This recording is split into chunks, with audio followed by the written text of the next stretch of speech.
Hey guys, it's Dr. May. How are you today?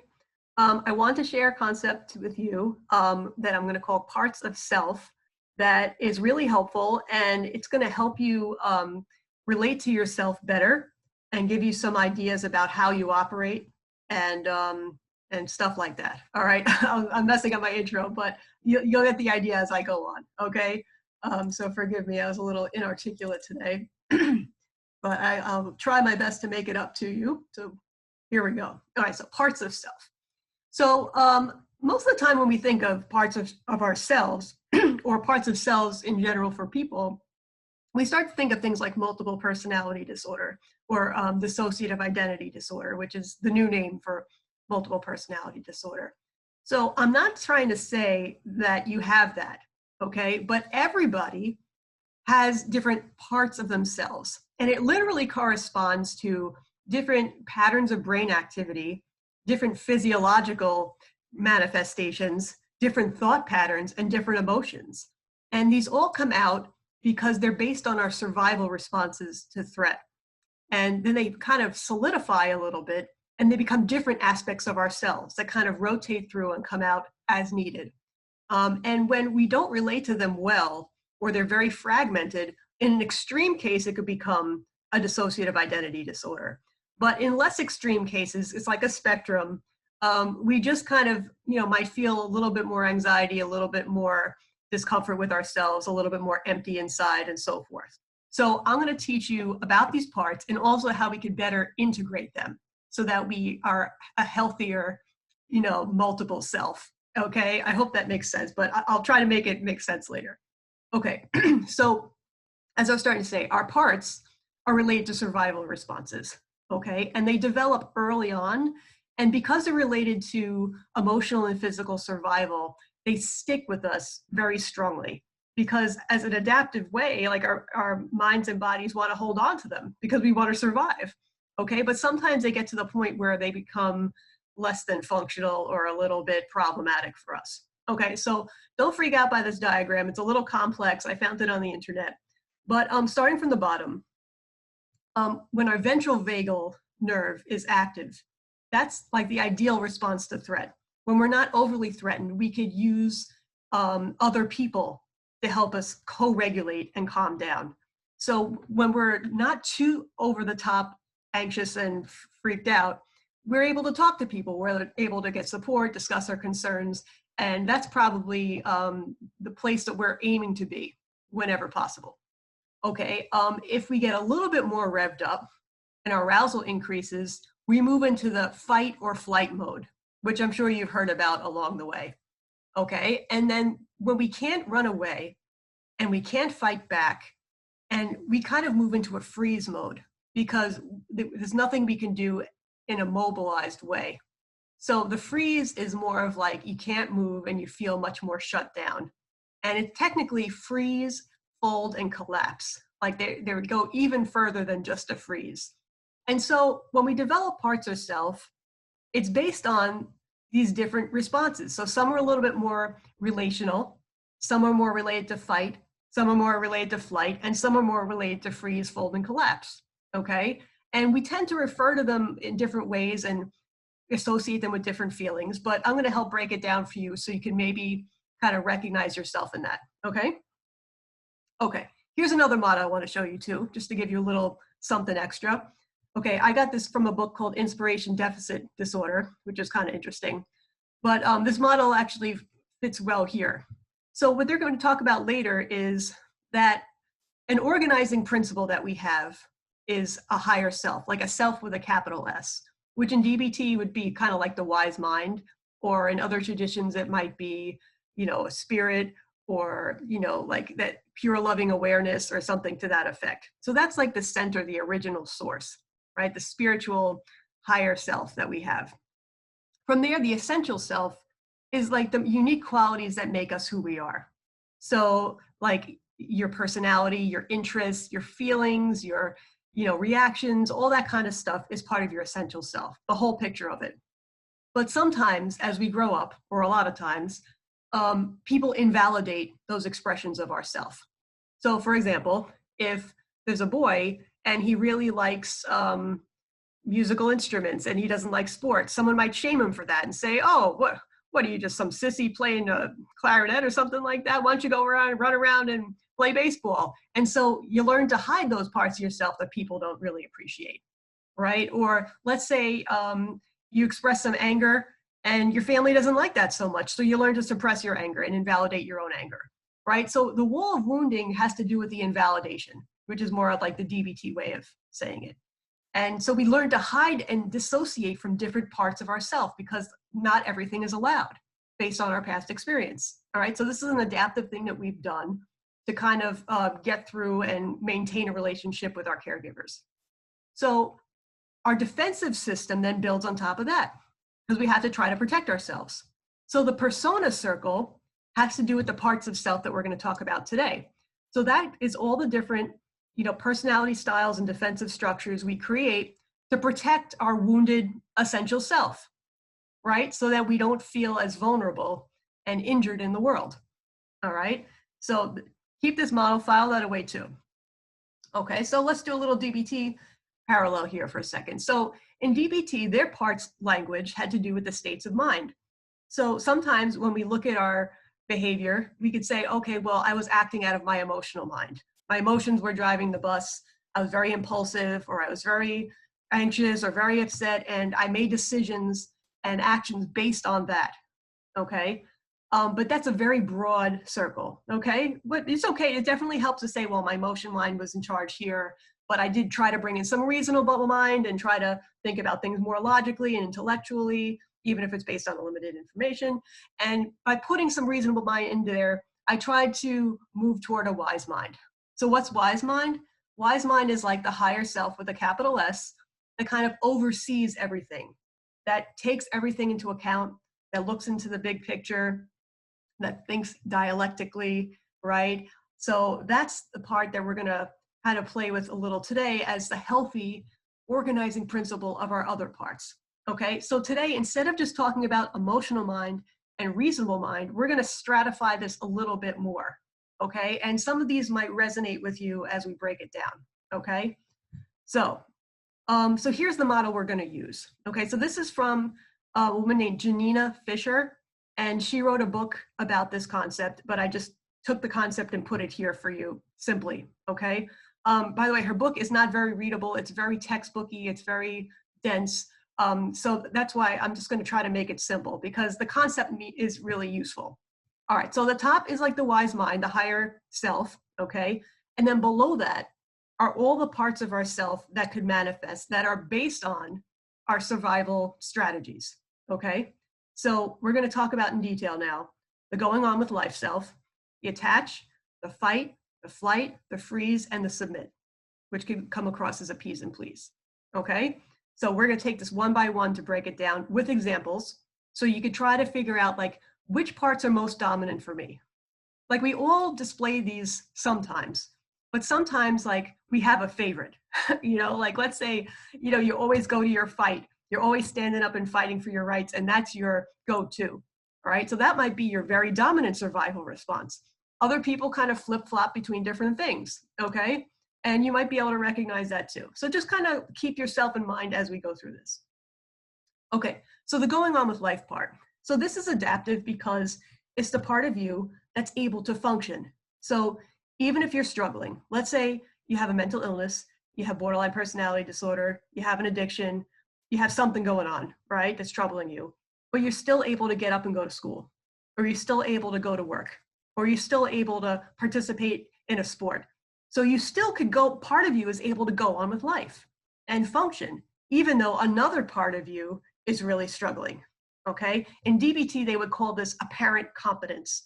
So that's like when you look really good in some situations and people might totally miss the fact that you're really suffering on the inside in other situations. Okay, so it's like a blessing and a curse. Like it's a blessing because it helps you function, but it's a curse because people might miss the pain that you're having. All right, so that's the going on with life part. Next, the attached part. Okay, so this is the part, think of when you're a kid, right? Like the girl on the top. When you're feeling upset or vulnerable, you want to run to your parent for support, okay? And sometimes your parent wasn't the most supportive person, but maybe it was the main person that you had to run to. So you protected yourself while threatened by using your social engagement system and attaching to a caregiver, right? So even if we're older now, we still have this impulse to attach to certain people as a way to soothe ourselves or feel better in a stressful situation, right? So when this part comes out, it might come across as you being in a certain mode where you're needy or clingy or codependent or really needing people with you all the time. It's like the part of you that's afraid of being abandoned because you need someone around to affirm who you are and make sure you're okay, right? Does that sound familiar to some of you guys? Right? And that you might be what says sensitive to empathic failure means that if someone doesn't get it right, or they don't validate you right, or they misunderstand you, it could feel devastating. Like it feels like a knife in the heart. Like, oh my God, like I thought they were supposed to just get me. And that response, it was so often, it feels like you're destroyed sometimes, even if it's like not a big deal, like it could hurt you that much. So that's because your attach part is really strong. So you really rely on your social engagement system, to make you feel better. So think of times when your attach part is really dominant for you, okay? And how that manifests in your life. Okay, so next, the fight part. Okay, so this is when you're under threat and you want to fight off threats of vulnerability, right? So think about times when you're angry. Like it's easier to feel anger than it is to feel things like shame or anxiety or loneliness, right? You want to stand up and fight because it makes you feel strong, and you're going to get rid of those threats. Okay, so anger is the primary emotion here. But there's many ways it can manifest. I have probably not even all the ways here, but it's like when you start getting judgmental and you're attacking yourself or you're attacking other people with judgments, that's an element of the fight part, okay? When you're suspicious and mistrustful and you're trying to ward off danger, or you're acting like a bodyguard, like trying to patrol the area and make sure no one's threatening somebody, or some people like intervene where it's not really their place, like they act like a policeman, that's like the fight part, right? Because it's getting you up and trying to protect you, all right? If you're being controlling, you're trying to control the forces in your environment so that they don't bother you. So the controlling element could be part of the fight part.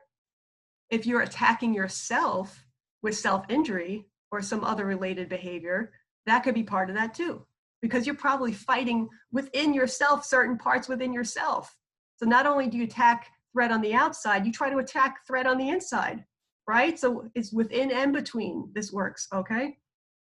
When you feel like advocating for yourself and standing up for your rights and fighting for fairness, that's a fight part. And sometimes that's really important, right? And being hyper vigilant, looking out for the threat. Actually, that's kind of tied into the mistrustful. I probably should have combined that, but you know what I'm saying. All right, so think about within yourself, where is your fight part? How does that come out? Is it useful? Sometimes at least? Or does it sometimes create problems for you? So all these parts could have like two sides of them, right? They could be helpful sometimes, a little destructive other times, okay? Okay, so now the flight part, right? Fight or flight. So this protects us by running away from stuff or avoiding stuff, right? And there's many different ways we could avoid. So sometimes we avoid with our mind. We try not to think about things. We do too much pushing away, so to speak, not just a temporary pushing away like distract with accepts. Dissociation could be part of flight because you're escaping in your mind and you're zoning out. Sometimes in a relationship, it could be avoiding certain topics, avoiding intimacy. It could be stonewalling somebody, which is like shutting down and not talking to somebody when you don't like what's going on in your interaction. So it's like when you're very uncomfortable with conflict and you just kind of shut down. That's a little bit of a running away kind of a thing. When as soon as a relationship gets a little more intense, you end it because it's too hard, right? So that's a flight. And any kind of addictive behaviors or target behaviors, compulsive behaviors, takes you out of the moment and takes you away from your feelings, and in some sense helps you run away, right? So all these are part of those flight mechanisms, right? But as they say, the only way out is through. So if you keep running away from stuff, you're never really going to heal. Like it's temporarily useful for getting away from the threatening stuff, but in the long term, it's not a sustainable strategy that's really going to take you to the next level of your personal development. Okay, so we got to watch out for the flight. So ask yourself, where do I flight? Where do I avoid things? How do I avoid things? All right, so start to think about that. Okay, the freeze, right? So fight, flight, freeze. Freeze is the immobile response. So when you can't run away and you can't escape, you're kind of caught between and you freeze, okay?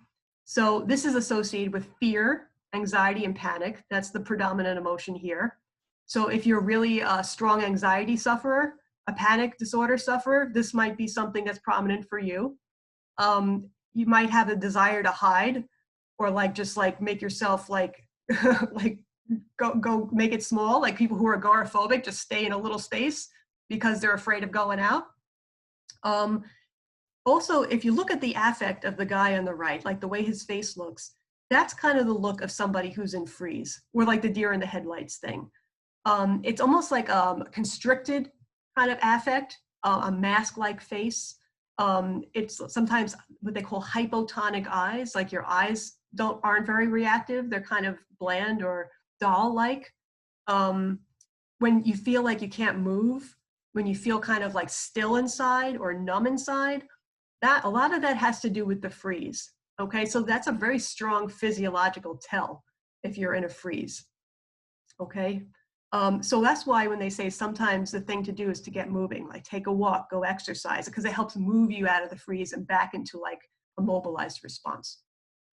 Okay, next, submit, fold, or collapse. Okay, so if you think about an animal under threat, sometimes they play dead because there's nothing else they could do. So a deer in the headlights stands up and looks around because they can't run away from the predator fast enough. But some other animals like just roll over and play dead. And sometimes we do that too, right? We try to protect ourselves by hiding out, making ourselves small, and so we don't stir up any attention and get attacked, right? So this is associated with shame, with depression, what they call hypoarousal. So hyperarousal is like when you're really revved up. Hypoarousal is when things cool down and shut down, right? So think of like times when you're depressed and you don't feel like moving. You feel like going under the covers and hiding out and just sleeping. That's kind of almost like you're playing dead, like you feel dead inside. You feel numb inside, right? So that's kind of the submit, fold, collapse kind of response, right? When you're shamed, you feel like, hiding under a rock, like it's making yourself small. So that's part of the submit. It could even happen internally in terms of making yourself small by beating yourself up. Because if I beat myself up, it prevents me from really fully being myself. And I kind of make myself small by saying, what's the matter with you? You're such an idiot. You're so stupid. And it makes me really tiny, right? And it's protective in a certain kind of a way. Interpersonally, this can manifest by what they call appease and please. So if you had like an angry parent and you tried to be a good girl, it might have appeased that angry parent and prevented him from attacking you, right? Or if you had a drunk parent or someone who had an anger problem, you just wanted to like tiptoe around them and walk on eggshells and try to do what you needed to do to read them and figure out what they wanted from you because that kept you safe, right? So that's about appease and please. It's related to this response here. Other times you could kind of be more of a passive role in a relationship where you become like, I'll just do whatever I need to do just to make you happy. I'm not going to exert myself. I'm not going to express my opinion too much. Be self-sacrificing and just do what you want because I know that'll make you happy and it'll prevent you from being mad at me, right? So these are kind of tied into that also, all right? All right, so overall, so those were the main parts, okay? And the parts are going to be there, but there's different ways of responding to our parts. One is an unhealthy way, the way we might do more instinctively. So we might shun them, criticize them, judge them, hate them, disown them, shove them away. So if you don't like a certain part, this is what you might tend to do. Like you might hate the fact that you get angry and you might hate your angry part and then judge the part for doing its job. Your part's just trying to protect you, but if you condemn it and you condemn the emotion associated with it or the response you have because of it, it just makes it worse, right? It makes the part feel more unhappy, more invalidated, and sometimes assert itself even stronger. Almost like if you were in an argument with somebody and they weren't listening to you or they were berating you, you'd want to stand up and try to push your point even harder. So that's what happens internally when you have these judgmental responses to your parts. They don't heal and they get even worse. All right, does that make sense? All right, I hope so. On the other hand, right, a healthy response to our parts, and this is possible too, and we could shift from an unhealthy to a healthy response. So what if we appreciated the parts for what they're trying to do for us, even if it's not fully functional all the time? So what if I appreciated the survival value of how they're trying to protect me from harm and vulnerability? I listen to what they're trying to tell me, maybe almost have an internal dialogue with them. What if I tried to embrace them and take care of them? Like they're children just trying to look out for me, or soldiers just trying to look out for me. And I invited them in, I accepted them. You know, even if they're imperfect, I let them know that I appreciate what you're trying to do. I'm showing my compassion toward you. Think of how that would change. You know, it might actually help evolve the parts into something a little bit healthier and more functional because you're giving it that kind of response. Interpersonally, same kind of thing. If somebody validates you and listens to you and wants to hear what you have to say and wants to take care of your needs, you start to change and get healthier. So again, what happens between people also happens within ourselves. So we have to start from that higher self place and offer that to our parts. Okay, so getting to that, the higher self. Okay, so think of it like the pure loving awareness, the big space that's around all the parts that are floating around in between. It's the host that provides hospitality for the parts and relates to them in these with these 8 C's. Okay, so it's like, in other terms, people might say the healthy adult self, you know, or something to that effect, like when they talk about your inner child and your inner adult. So it's kind of related to that. Again, kind of related to your wise mind. Okay, so your wise mind is that broad part that embraces the emotional mind and the reasonable mind and whatever else is going on within you from a wise point of view. So these are the qualities that the higher self has. Okay, so curiosity. So again, instead of relating to your parts in a judgmental way, maybe you could be curious about what they're trying to do to help for you. You know, what are they offering for you? Why are they there today? Why did they decide to step in? So have an open, curious stance. Compassion means to suffer with. So be with your parts in their suffering because they might be in pain too. You know, why does your shame part come out? Maybe because it's suffering, right? Okay. It's calm. So it's kind of like coming from a wise, calm place, even though your parts might have their own turmoil. There's a certain clarity in seeing the parts clearly and understanding what they're trying to offer you. There's a creative response. So you're trying to relate to them in a different kind of a way so that, you know, you heal them. And that might take some creativity, some dialoguing perhaps. It takes courage to face them, especially if you don't particularly like them or they make you uncomfortable, right? So instead of pushing the parts away or ignoring them or hating them, have the courage to welcome them in, right? Takes a certain confidence to do that, right? And you have to be, there has to be connection between the higher self and the parts, right? We want to establish a relationship with them and understand them, right? And validate them. So they're separate, but they're linked and linked with a healthy relationship. Okay, so that's what the higher self is trying to accomplish. Okay, so that's our goal ultimately. Okay, so going back to this again, right? So we're bringing back the higher self in the middle, like the original source, and it's going to help heal all the parts around the side, and it's a central organizing principle. Okay, so that's that. I know that was kind of a lot. I hope it kind of made sense. So think about what parts are most operational for you. And if you want, give them a name. Maybe not like a person's name, but like, this is my anger part, or this is my shame part, or this is my warrior, or this is my mother bear, or whatever it happens to be. This is my bratty child, you know? So figure out what names make the most sense for you. And identify, be mindful of the times when they start to come out. And try to use your higher self to kind of engage them and dialogue with them in a very non-judgmental, compassionate way. And start to see how the healing happens, okay? This is a really great tool. I hope you guys will give it a chance. All right, well, thanks for listening, and I'll see you the next time. Bye, everyone.